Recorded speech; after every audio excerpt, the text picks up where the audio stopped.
చిన్ని, కావేరి, చందు వీళ్ళైతే షాపింగ్‌కి వస్తారు. ఇక అక్కడ బుక్స్ అయితే కొనుక్కుంటారు. అక్కడ ఎక్వేరియం నచ్చి చిన్ని అయితే సంబరపడుతూ ఉంటుంది. అది చూసి ఉష టీచర్ ఇలా అంటూ ఉంటుంది. "ఏంటి నీకది నచ్చిందా? మరి వెళ్లి తీసుకో, నేను డబ్బులు పే చేస్తాలే" అని చెప్పి అంటుంది. ఆ చిన్ని అయితే ఎక్వేరియం తీసుకోవడానికి వెళ్తే ఇంతలో నాగవల్లి వచ్చి ఆ ఎక్వేరియం మీద చెయ్యి పెడుతుంది. "ఇది నాకు కావాలి" అని చెప్పి అంటుంది. అది విని కావేరి కూడా దాని మీద చెయ్యి పెట్టి "ఇది నాకు కావాలి. ముందు చిన్ని తీసుకుంది కదా, తీసుకున్నది మళ్ళీ మీరు ఎలా తీసుకోవాలనుకుంటారు" అని చెప్పి కావేరి నాగవల్లితో అంటుంది.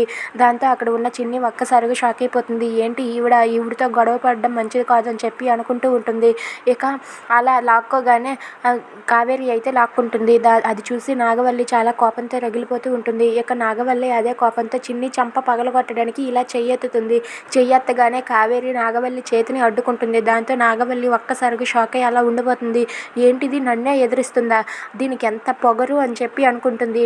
ఇక నాగవల్లి చేయి తీసుకొని వెనక్కి తిప్పి, ఏంటి చిన్నపిల్ల తీసుకుంటున్నప్పుడు పెద్దవాళ్ళు తప్పుకోవాలని తెలీదా, తప్పు చేసింది నువ్వయ్యి మళ్ళీ చిన్నపిల్లని ఎలా కొడతావు నువ్వు అని చెప్పి అందరి ముందు నాగవల్లికి సరైన బుద్ధి చెప్తుంది. దాంతో నాగవల్లి అందరి ముందు తలదించుకొని ఏం చేయలేక మౌనంగా ఉండిపోతుంది.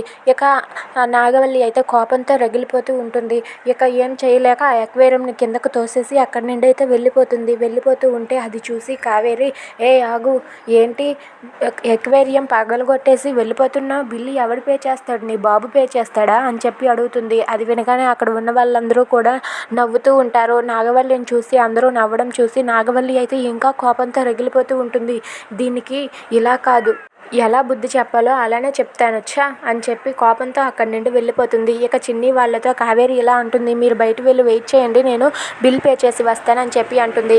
ఇక చిన్ని, చందు వాళ్ళైతే బయట వెయిట్ చేస్తూ ఉంటారు. ఇక నాగవల్లి కారు తీస్తూ వెనక చిన్ని ఉండడం గమనించి ఇప్పుడు ఎలాగైనా సరే దీన్ని చంపేస్తానని చెప్పి కారుని ఇలా వెనక్కి తీసుకువెళ్తుంది. ఇక చిన్ని అది చూసుకోకుండా ఆ కారు కింద పడిపోతుంది.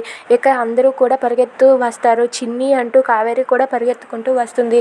చందు అయితే చిన్ని లే చిన్ని అంటూ చిన్నిని లేపుతూ ఉంటాడు. అయినా సరే చిన్ని స్పృహ కోల్పోయి పడిపోతుంది. ఇక తలకి పెద్ద గాయం అవటంతో కావేరి పరిగెత్తుకుంటూ వచ్చి చిన్ని లే అమ్మా లే అంటూ ఏడుస్తూ ఉంటుంది. అయినా సరే చిన్ని స్పృహ కోల్పోయి పడిపోయి ఉంటుంది. ఇక చందు, కావేరి వీళ్ళైతే చిన్నిని ఎంత లేపడానికి ప్రయత్నించినా సరే చిన్ని అక్కడే స్పృహ కోల్పోయి తలకి పెద్ద గాయమై అక్కడే అలా పడిపోయి ఉంటుంది. అది చూసి చందు, కావేరి వాళ్ళైతే చాలా బాధపడుతూ ఏడుస్తూ ఉంటారు. If you like this video please like, share and subscribe.